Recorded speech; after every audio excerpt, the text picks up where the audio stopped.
আগামী দিনের এই সকল জালিমের উগ্রবাদীদেরকে বলতে চাই, এই বাংলাদেশে বসবাস করতে হলে, এদেশের মানুষকে নিয়ে রাজনীতি করতে হলে, এদেশের মানুষের সঙ্গে কাজ করতে হলে এদেশের মানুষের হৃদয়ের আবেগকে বুঝতে হবে। 2009 সালের পিলখানা একত্রিত বিদ্রোহের মাধ্যমে প্রায় 57 জন দেশপ্রেমিক সেনা কর্মকর্তাকে হত্যা করে ষড়যন্ত্রের রাজনীতি শুরু হয়েছিল।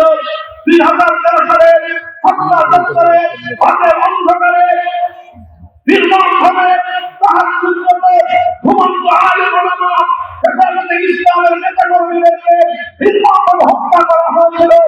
2014 সালে নির্বাচন পূর্ববর্তী সময়ে গোটা বাংলাদেশে বিরোধী দলগুলোর নেতাকর্মীদের উপর অকথ্য নির্যাতন পরিচালিত হয়েছিল। 2021 সালে নরেন্দ্র মোদী সর্বভারত পুস্তকের বসাইতে বাংলাদেশের স্বাধীনতার সুবর্ণ জয়ন্তী উদযাপনের সময় চিকিৎসা আন্দোলন চালানোর প্রেক্ষিতে তৌহিদি জনতা হেফাজতে ইসলামের নেতৃত্বে শান্তিপূর্ণ প্রতিবাদ জানিয়েছিল। এই অপরাধে শান্তি থেকে ব্রাহ্মণবাড়িয়া পর্যন্ত পাখির মতো গুলি করে অতিরিক্তের মতো আমার ভাইকে হত্যা করেছিল। সর্বশেষ 2024 সালের নির্বাচনের পূর্ববর্তী সময় আপনারা দেখেছেন গোটা বাংলাদেশ জুড়ে কিভাবে ভীতিকর পরিস্থিতি তৈরি করে সাধারণ মানুষজন বাড়িতে ঘুমাতে পারেনি। কেউ গাছের ডালে, কেউ জঙ্গলে, কেউ নদীর মাঝে, খালের মাঝে, বিলের মাঝে গোটা বাংলাদেশের মানুষকে চিহ্নি করে একটি নির্বাচনের নামে নাটক সাজিয়ে তৃণমূল সাজিয়ে নতুন করে ক্ষমতার দখল করবার প্রয়াস চালিয়েছিল। এই সকল আত্মত্যাগ অনেক রক্ত সাগর পরিমাণ রক্তের উপর দাঁড়িয়ে 2024 সালের জুলাই মাসে ছাত্রদের নেতৃত্বে নতুন সংগ্রাম গড়ে ওঠে। সেখানে নির্বিচারে হত্যা চালানো হয়। কোন যুদ্ধ পরিস্থিতি ছাড়া সিভিলিয়ানদের উপর এভাবে হত্যাযজ্ঞ পরিচালনার নজির পৃথিবীর ইতিহাসের দেশের জনগণের টাকা দিয়ে হেলিকপ্টার কেনা হয়েছে জনগণের নিরাপত্তা দেওয়ার জন্য।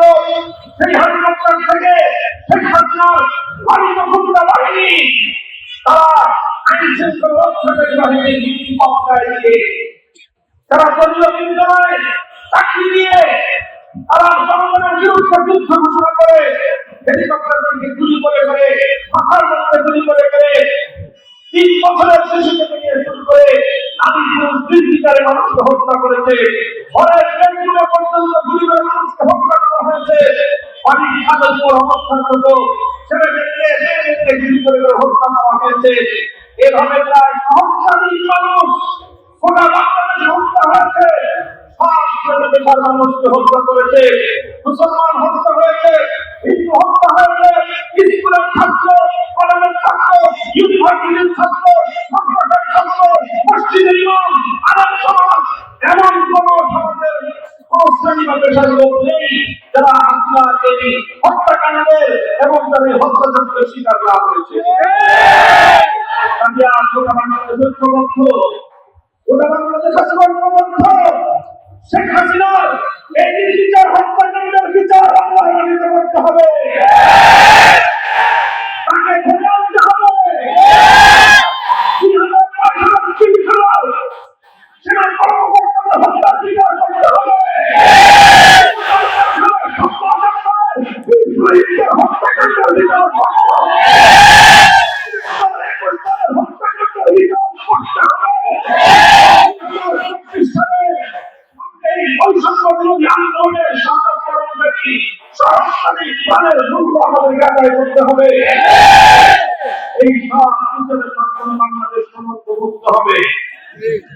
আমরা বলেছিলাম এই ভাস্কর্য নিয়ে বাড়াবাড়ি করার দরকার নাই।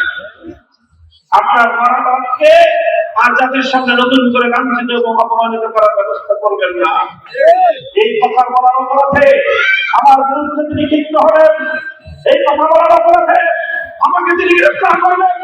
এই কথা বলার অপরাধে জাতীয় সংসদে দাঁড়িয়ে আমাকে ব্যক্তিগতভাবে আক্রমণ করলেন।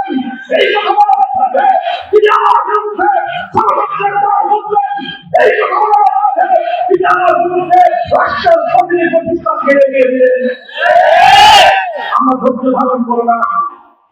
কিন্তু আজ সারা পৃথিবীবাসী সতর্কে দেখেছে আমাদের সেই সময় শান্ত কথা যদি গ্রহণ করতেন তাহলে আজকে তার কিন্তু পরবর্তী বাবা এই ভাস্কর্যের দাবিও এই লাঞ্ছনা আমাদের সাথে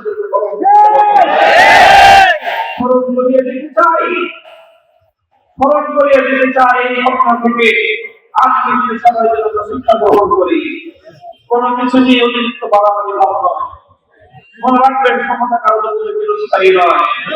আপনি ক্ষমতায় থাকার জন্য জনগণকে যত বেশি নির্যাতন করবেন একদিন না একদিন পড়ায় বাংলায় তার বন্ধু আপনাকে চোখাতে হবে। কোন দেশে যাবেন? কোন দেশ আজ এই পতিত নিক্ষিপ্ত রাষ্ট্রের মাঝে কোথাও আশ্রয় দেওয়ার দিল্লিতে ভালো কাজ করে দিবেন দিতে চান যদি সেটা ভারতের আভ্যন্তরীণ ব্যাপার। আমরা পরিষ্কার হুঁশিয়ারি উচ্চারণ করতে চাই দিল্লিতে শেখ হাসিনা এবং তার পুরো পরিবার নির্বাসিত হোক পুনর্বাসিত হোক আমাদের আপত্তি নাই, কিন্তু খবরদার দিল্লিতে বসে বাংলাদেশের অভ্যন্তরীণ বিষয়ে চেষ্টা করবে এদেশে 18 কোটি মানুষ স্বাধীনতা